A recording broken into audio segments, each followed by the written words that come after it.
Charlie tenung mata Steve bersungguh-sungguh dengan muka serius. Kemudian perlahan-lahan Charlie tersenyum, lalu pegang dagu Steve ni. Kemudian dia tolak dagu Steve sampai Steve mendongak ke atas. Rupa-rupanya bukan mereka berdua je dalam bilik tu.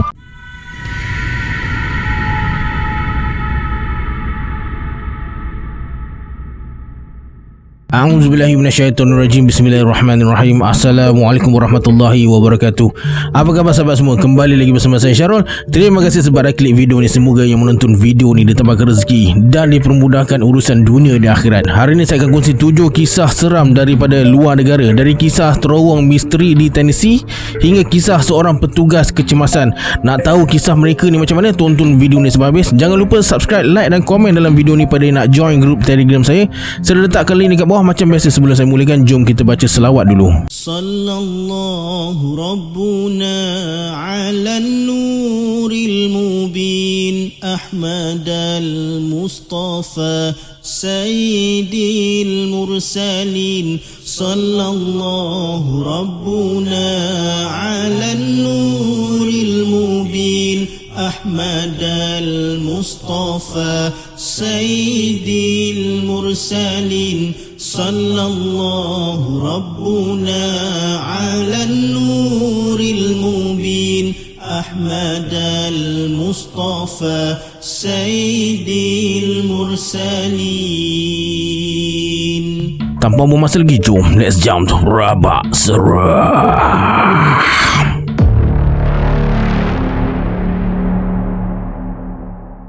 Dekat Tennessee ni ada satu terowong seram, iaitu terowong Sensebab. Terowong ni pendek je, kalau siang boleh nampak apa yang ada dekat hujung terowong tu. Tapi bila malam, terutamanya bila malam bulan mengambang, tempat tu dikatakan dah jadi macam pintu masuk dari alam gaib. Dekat pintu masuk terowong ni penuh dengan lukisan grafiti. Tapi apa yang menjadikan terowong ni terkenal adalah kisah-kisah misteri yang diceritakan oleh orang yang pernah alaminya. Terowong ni juga dikatakan tempat berlakunya pelbagai jenis jenayah, termasuklah kes bunuh.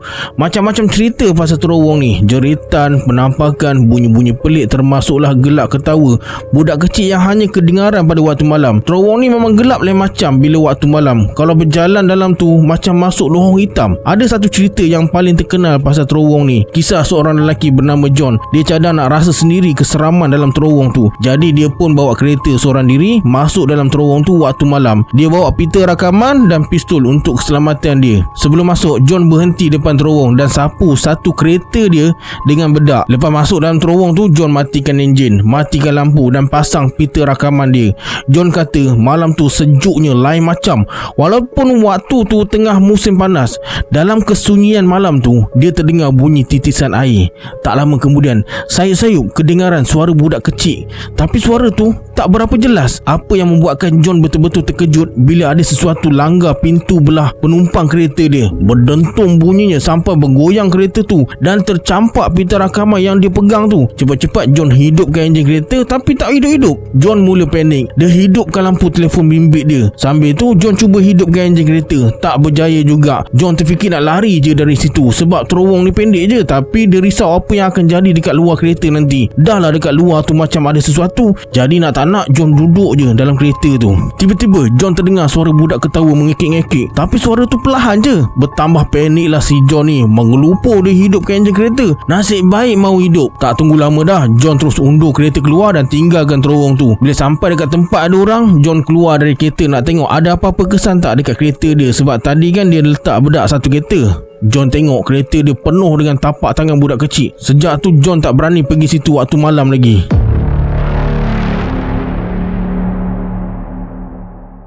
Beberapa tahun lepas, Jimmy dengan dua orang kawan dia bernama Paul dan Jack pernah alami kejadian misteri di sebuah tempat bernama Look Rock. Look Rock ni sebuah menara peninjau atas gunung Chilliwack di Blount County, Tennessee. Nak naik ke menara ni kena parking kereta dekat bawah, lepas tu kena daki sikit dalam setengah batu. Jimmy, Paul dan Jack ni memang dah biasa datang sini. Tapi walaupun dah banyak kali datang sini, memang tak boleh lari dari aura misteri dekat situ. Memang tak nampak apa-apa yang pelik, tapi boleh rasa perasaan perasaan macam tak dialu-alukan. Tapi perjalanan nak ke menara malam tu sunyinya lain macam sikit.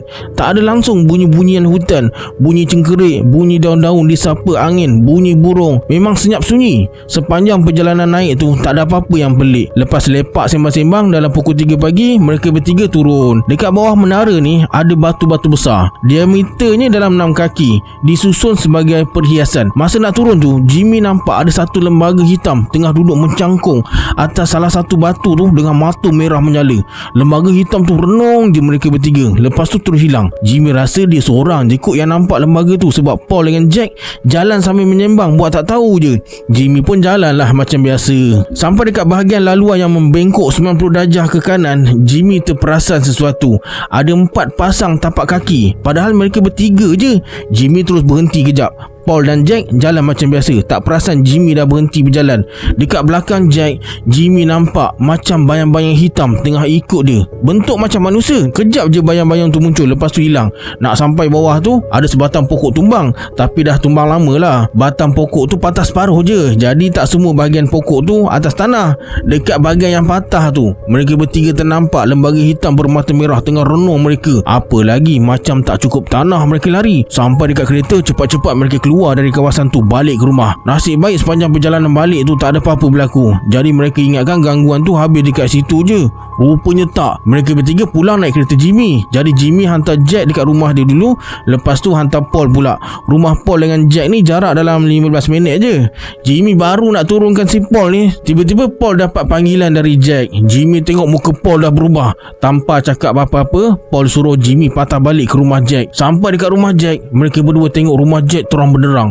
Jack pasang semua lampu yang ada dalam rumah dia. Jimmy dengan Paul jumpa Jack atas katil dia, tengah pegang Bible. Tangan sebelah lagi pegang pistol. Jack pun cerita apa yang jadi. Kata Jack, masa dia bersiap-siap nak tidur tadi, tiba-tiba leher dia dicekik seseorang dari belakang. Siap bunyi menderam lagi. Meronta-ronta lah si Jack ni nak lepaskan diri. Bila terlepas dari dicekik tu, Jack nampak lembaga hitam bermata merah yang mereka nampak dekat menara tinjau tadi. Dalam 4-5 saat, lembaga tu gaib macam tu je depan dia. Malam tu, mereka tabur garam depan pintu dan tingkap rumah Jack.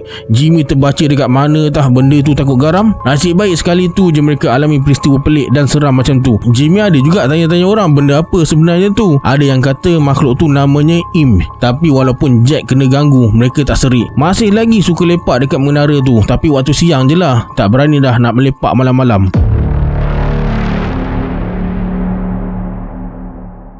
Peristiwa ni jadi masa umur Debbie 20 tahun. Mak ayah Debbie ni dah bercerai. Dekat tempat Debbie ni, bila masuk musim sejuk, cuacanya agak kelam dan kadang-kadang berkabus. Satu malam tu, Debbie dengan teman lelaki dia bernama Tom, ayah Debbie, dan teman wanita ayah Debbie ni bernama Katie keluar tengok wayang sama-sama. Mereka berempat lah semuanya. Lepas tengok wayang, mereka makan dekat Applebee's. Ayah Debbie dengan Katie ni adalah minum secawan 2 bir, tapi tak adalah mabuk teruk sampai tak boleh bawa kereta. Jadi malam tu ayah Debbie lah yang bawa kereta. Dekat kawasan luar bandar nak ke taman perumahan Debbie ni ada jalan pintas nak balik ke rumah. Nak dijadikan cerita, ayah Debbie pun ikutlah jalan pintas tu yang kena lalu kawasan hutan sikit. Masa ayah Debbie tengah bawa kereta dekat jalan tu, tiba-tiba dia hilang kawalan, terbabas dan terlanggar sebatang pokok. Kepala Debbie terhantuk agak kuat tapi masih sedar lagi. Debbie berjaya keluar dari kereta, tapi lengan dengan kaki dia habis berdarah. Luka terkena kaca cermin kereta. Ayah Debbie dengan si Tom, teman lelaki si Debbie ni, hidup lagi. Tapi malangnya teman wanita ayahnya, si Katie, meninggal dunia di tempat kejadian. Mereka bertiga je yang terselamat. Ayah suruh Debbie dengan Tom pergi cari rumah terdekat untuk minta tolong. Biar dia tunggu dekat kereta, mana tahu ada orang lalu nanti. Jadi Debbie pun sambil dipapah oleh Tom berjalan balik cari rumah yang terdekat. Dalam sebab tu jugalah Debbie dengan Tom berjalan kaki dengan keadaan masing-masing berdarah dan luka sana sini. Bila Debbie macam dah tak larat nak jalan je, Tom akan angkat dia dan bagi kata-kata semangat untuk teruskan berjalan. Akhirnya mereka jumpa satu rumah ni. Debbie terus tekan loceng. Tak sempat tuan rumah buka pintu, Debbie dah pingsan. Esok paginya Debbie tersedar. Dia dah berada atas katil hospital. Nasib baik tuan rumah tu terus telefon polis malam tadi. Debbie dalam wad tu ditemani oleh seorang anggota polis. Bila Debbie sedar je, dia terus tanya polis tu, "Cik, teman lelaki saya dekat wad mana ya?" "Maaf cik, teman lelaki cik dah meninggal dekat tempat kejadian malam tadi. Cik seorang je yang terselamat dalam kemalangan tu." Tak mungkin. Malam tadi teman lelaki saya yang bawa saya pergi ke rumah tu. Kalau dia dah mati, macam mana polis boleh tahu saya kemalangan? Kami ikut jejak darah cik. Bila jumpa kereta cik tu, kami temui 3 mayat. Ketiga-tiga mayat tu masih lagi pakai tali pinggang keledar. Debbie terkedu dan menangis semahu-mahunya dan terpaksa disuntik dengan ubat penenang. Lepas kejadian tu, keadaan Debbie macam mayat hidup. Wajahnya sentiasa sugul dan pucat tak bermaya. Akhirnya Debbie ikut ibunya berpindah ke negeri lain.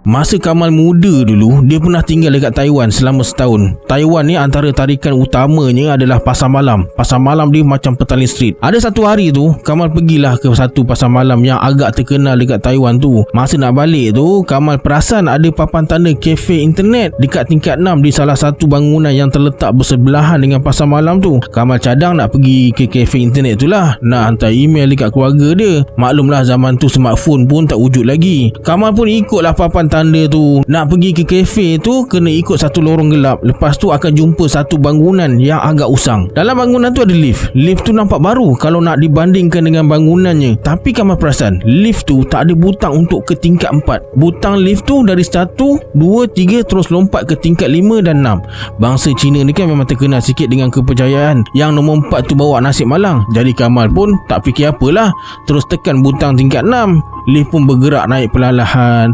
Lepas tu lift tu berhenti. Tapi berhenti dekat satu tingkat yang gelap gelita. Yang bercahaya cuma lampu dari lift tu je. Kamal terpinga-pinga. Dah sampai ke ni? Tapi butang lift masih bercahaya lagi dekat tingkat 6. Bila tengok paparan LED atas pintu lift tu, kosong. Tak tunjuk tingkat berapa. Tingkat tu tak adalah kosong sepenuhnya. Masih ada perabot sana sini. Tapi perabot tu ditutup dengan kain putih. Bangunan tu kecil je, jadi boleh nampaklah keseluruhan ruang dalam tingkat tu. Masa Kamal tengah perhati sekitar ruangan dekat tingkat tu, tiba-tiba Kamal ternampak dari jauh macam ada bayangan manusia pakai baju gaun labuh bergerak perlahan dalam gelap menuju ke lift tempat dia berdiri tu. Kamal mula rasa seram sejuk. Dahlah sorang-sorang dekat situ. Cepat-cepat Kamal tekan butang tingkat 6 tu berkali-kali dengan harapan pintu lift tu tutup cepat. Tapi lift tu pula buat hal, berkelip-kelip pula. Rasa nak luruh jantung bila bayangan manusia tu dah berdiri depan pintu lift. Bentuk wajah macam wanita, muka pucat, mata terbuntang, rambut panjang, mulut tenganga. Lepas tu keluarkan suara serak.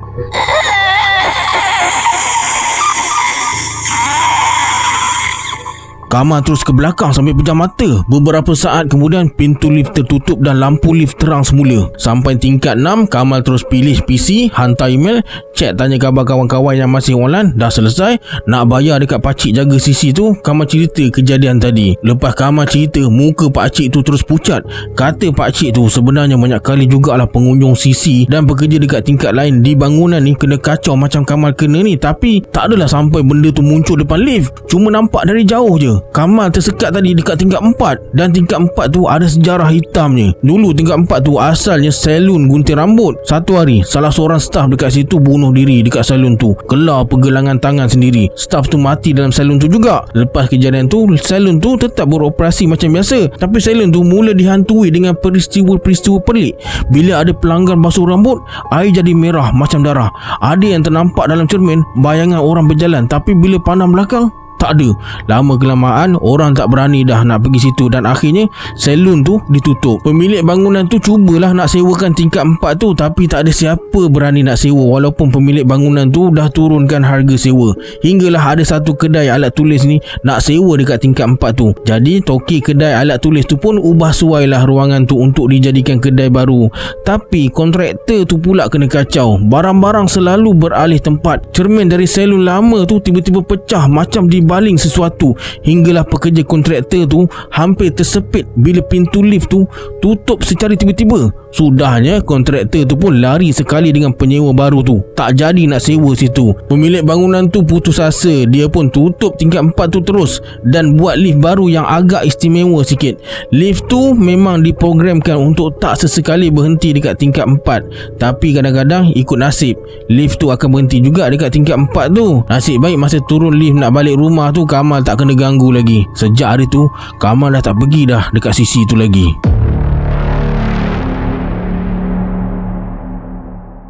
Masa Steve sekolah rendah dulu, ada seorang budak lelaki sebaya dia yang tinggal dalam 5 pintu dari rumah dia. Budak lelaki tu bernama Charlie. Charlie ni seorang pemalu dan sangat bijak. Steve selalu datang rumah Charlie main video game. Walaupun masih budak-budak lagi, Steve dapat rasakan yang Charlie ni ada aura yang pelik dan tak sama macam budak-budak lain. Bilik tidur Charlie ni dipenuhi lukisan-lukisan yang menyeramkan. Yang paling Steve ingat, lukisan muka manusia yang dimakan api. Satu hari, Charlie ajak Steve main permainan tenung mata. Siapa kedip mata dulu, dia kalah. Steve pun gigih lah renung mata Charlie. Tapi Charlie ketawakan Steve pula. Bukan main dengan aku lah, kata si Charlie ni. Habis tu main dengan siapa? Tanya Steve. Charlie bawa Steve naik ke bahagian loteng rumah. Kemudian Charlie lukis satu bulatan atas lantai loteng tu guna sebatang kapur putih. Lepas tu dia duduk tengah-tengah bulatan dan suruh Steve diam, jangan cakap apa-apa. Pegang tangan dia. Mereka pun mulakan permainan tenung mata tu. Charlie tenung mata Steve bersungguh-sungguh dengan muka serius. Kemudian perlahan Charlie tersenyum, lalu pegang dagu Steve ni. Kemudian dia tolak dagu Steve sampai Steve mendongak ke atas. Rupa-rupanya bukan mereka berdua je dalam bilik tu. Dekat belakang Charlie tu berdiri seorang perempuan yang sangat tinggi tengah renung Steve. Perempuan tu senyum pada Steve dengan senyuman yang sangat menyeramkan. Mata putih semua, dahinya luas, rambut jarang-jarang, gigi kecil dan runcing, mata terbeliak. Steve pandang Charlie balik. Kau nampak juga kan perempuan tu? Kata Charlie. Steve terus menangis dan berlari turun dari loteng tu. Charlie ketawa terbahak-bahak. Steve berlari sampai terlanggar ibu Charlie yang kebetulan tengah lalu dekat situ. Ibu Charlie macam tahu je apa yang jadi. Dia terus tampar muka Charlie sambil berkata, kan mak dah cakap jangan main lagi permainan tu. Malam tu Steve tak boleh tidur sebab teringat-ingat wajah perempuan tu. Esoknya Charlie datang rumah Steve sebab mak dia suruh minta maaf. Tapi Charlie sempat cakap perempuan tu selalu datang jumpa dia. Sejak tu Steve dah tak berkawan dengan Charlie lagi dan tak nak tahu dah apa yang jadi pada Charlie.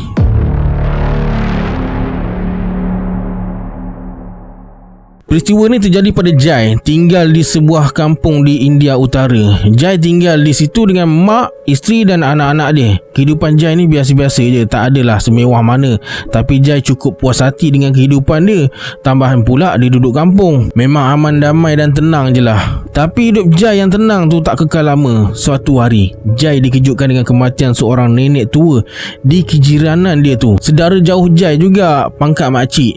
Nenek tua tu mati sebab sakit tua. Tak ada apa yang pelik tentang kematian nenek tua tu. Jenazah mendiang dibakar mengikut upacara agama Hindu dan abu mayatnya ditabur di Sungai Ganges. Beberapa hari lepas kematian nenek tua tu, Jai dan keluarga mula terdengar bunyi pelik, iaitu bunyi perempuan berjalan di sekeliling rumah mereka. Jai kata perempuan sebab dekat India, terutamanya di kawasan luar bandar, biasanya kaum wanita pakai gelang kaki. Terdengar jelas bunyi gelang kaki tu, kling kling kling kling kling. Lebih-lebih lagi bila bunyi dentingan gelang kaki tu muncul waktu malam. Mula-mula keluarga Jai buat tak peduli je. Mereka anggap mungkin roh nenek tua tu saja balik nak melawat.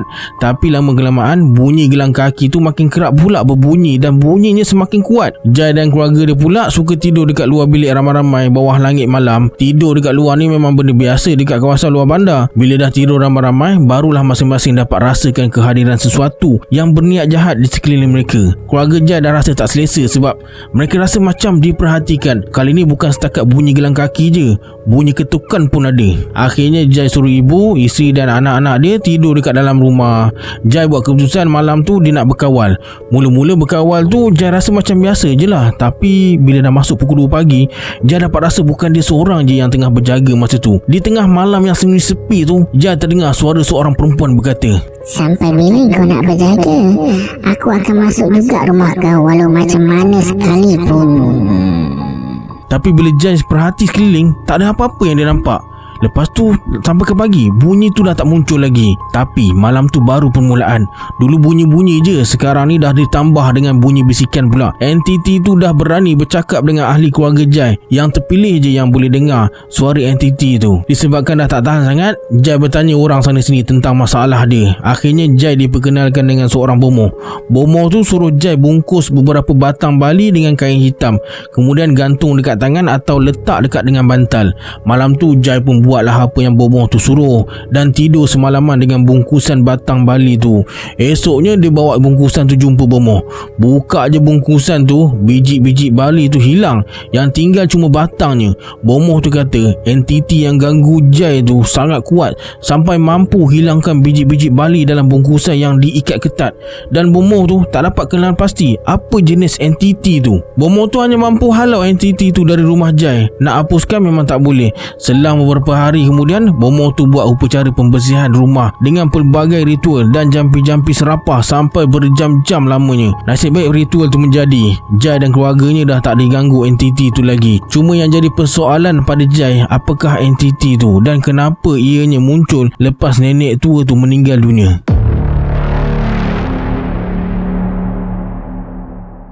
Kisah ni terjadi pada Jerry, berlaku di Bluebell Hill yang terletak di Kent, antara tempat yang cukup seram dekat England ni, terutamanya jalan dia. Dari zaman dulu lagi dah berlaku kemalangan ngeri yang melibatkan kematian. Walaupun tempat ni cantik, tapi banyak kisah-kisah misteri yang diceritakan oleh penduduk atau pelawat yang datang dekat situ. Sampaikan keseraman Bluebell Hill ni diabadikan dalam sebuah filem. Jerry ni kerja sebagai pemandu trak. Satu malam tu, ketika memandu seorang diri dalam hujan lebat, Jerry ternampak seorang lelaki pakai kot besar. Disebabkan rasa kesian, Jerry pun tumpangkan lelaki tu. Sebenarnya lelaki tu nak pergi ke sebuah pekan terdekat, tapi dia nak berhenti kejap di satu alamat ni, nak ambil barang katanya. Jerry pun cakap okey lah dan pergilah ke rumah yang dimaksudkan tu. Sepanjang berada dalam trak, lelaki tu diam je. Sampai dekat rumah tu, lelaki tu suruh Jerry tunggu dalam 10 minit. Jerry pun tunggulah. 10 minit dah berlalu, lelaki tu tak keluar-keluar dari rumah.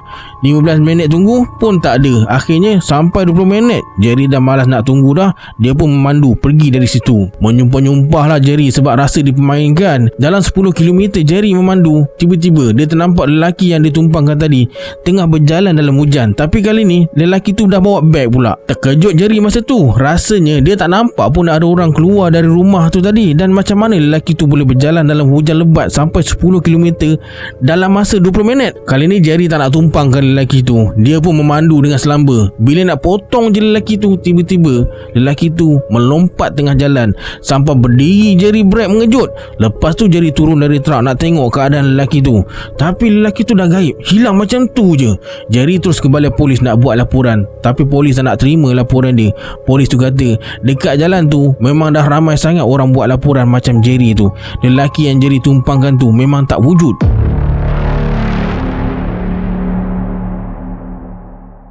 Frank, seorang petugas kecemasan yang dah berkhidmat selama lebih 10 tahun. Macam-macam kes dia pernah tengok. Kes gantung diri, bunuh diri, pembunuhan, kemalangan tragis, macam-macam lah. Tapi ada satu kes ni yang buat Frank percaya kewujudan makhluk halus ni. Sebelum ni dia seorang skeptikal dan anggap benda macam hantu ke entiti ke, semua tu mengarut je. Satu malam tu, pejabat Frank dapat aduan ada kes orang hilang di sebuah hutan besar berdekatan dengan pejabat dia tu. Pukul 1 pagi, mereka berkumpul di hutan yang dimaksudkan. Tapi disebabkan hutan tu bukan kawasan taman negara, jadi untuk kes ni mereka kena bekerjasama lah dengan penduduk tempatan. Orang hilang tu merupakan seorang remaja belasan tahun dan telefon bimbitnya dikesan dekat tengah-tengah kawasan hutan tu. Dalam kumpulan ni, Frank berpasangan dengan seorang penduduk tempatan yang pertama kali dia jumpa. Sebelum ni tak kenal pun. Pasangan Frank ni seorang lelaki muda, kita sebut saja nama dia Scott.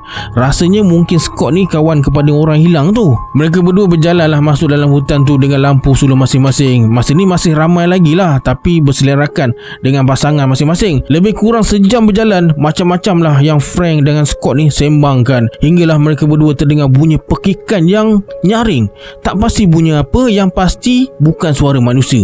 Frank dengan Scott berlari menuju ke arah suara pekikan tu. Entah kenapa Frank rasa mereka berdua je yang perasan suara tu, sebab geng-geng lain tak kelang kabut macam mereka ni. Lebih kurang 10 minit jugalah berlari. Frank tersuluh satu pokok yang sangat besar. Rasanya dalam 2-3 pemeluk orang dewasa. Akarnya berselerat cengkam tanah. Dekat belakang pokok besar tu, Frank ternampak macam bahu seseorang tengah terhincut-hincut. Kawasan sekitar memang gelap gelita. Tiba-tiba Scott lari lintang pukang, patah balik tinggalkan Frank. Hampir betul, dah tahu penakut tak payahlah ikut masuk hutan. Sebenarnya Frank pun seram juga, tapi dia gagahkan juga mendekati manusia dekat belakang batang pokok tu. Masa tu jam dah nak masuk pukul 3 pagi. Sebelum pergi tu, Frank bagi tahulah pasukan dia guna walkie-talkie dan yakin dia dah jumpa remaja yang hilang tu. Perlahan Frank datang dekat, tapi dia saja tak nak panggil, takut remaja tu terkejut dan lari pula. Bila Frank pegang je bahu remaja tu, tangan dia macam pegang angin. Frank cuba pegang lagi. Rupa-rupanya itu bukan jasad manusia, tapi macam bayang-bayang Lucina seorang manusia. Bayang-bayang tu bergoyang-goyang dan bergetar-getar macam dah nak hilang. Bila Frank suarakan tangan cuba nak pegang bayang-bayang tu lagi, tempat tu yang gelap gelita tadi dah bertukar jadi terang benderang macam waktu siang. Siap terdengar bunyi kicauan burung-burung dan sangat menenangkan. Tiba-tiba boom, suasana jadi gelap semula. Bayang-bayang tu hilang dan Frank terdengar bunyi derapan tapak kaki. Rupa-rupanya rakan sekerja Frank dah jumpa lokasi Frank ni. Frank pun ceritalah apa yang dia nampak tadi, tapi kawan dia macam tak percaya je. Lepas tu Frank tanyalah kawan dia, mana pergi budak muda yang dengan dia tadi? Kau cakap apa ni? Selama ni kau seorang je jalan dalam hutan tadi. Mana ada orang temankan kau? Lagipun mana ada budak muda join pencarian kita ni? Lepas tu kawan Frank pun ceritalah, sebenarnya pasukan mereka dah jumpa orang hilang tu. Dia gantung diri di sebatang pokok sebelah utara dari tempat mereka ni. Dan sebenarnya tak ada siapa yang perasan Frank tak ada dalam kumpulan mereka tu, sampailah Frank hubungi mereka dengan walkie-talkie tadi. Terpinga-pinga Frank kejap. Lepas tu mereka pergi ke lokasi orang hilang tu. Mayat baru je diturunkan masa Frank sampai. Jadi Frank sempatlah tengok wajah mayat tu. Kenapa macam kenal je? Baru Frank perasan budak ni yang temankan dia dalam hutan tadi, Scott. Teringat pula topik perbualan mereka tadi. Scott banyak cerita pasal keluarga dia, pasal cerita-cerita dia, pasal inspirasi dia. Habis tu selama ni siapa yang temankan Frank? Jemaah Scott ke? Apa pun pengalaman tu tak patahkan semangat Frank sebagai petugas kecemasan dan masih lagi teruskan kerjaya ni. Okey, sampai sini dulu kisah untuk hari ini. Sebelum kita pisah, anggaplah kisah ni sebagai hiburan semata-mata. Janganlah terlalu mudah percaya. Hanya yang mengalami yang tahu akan kebenaran sesuatu kisah tu. Kita berjumpa di video akan datang. Saya Syahrul. Assalamualaikum. Adios.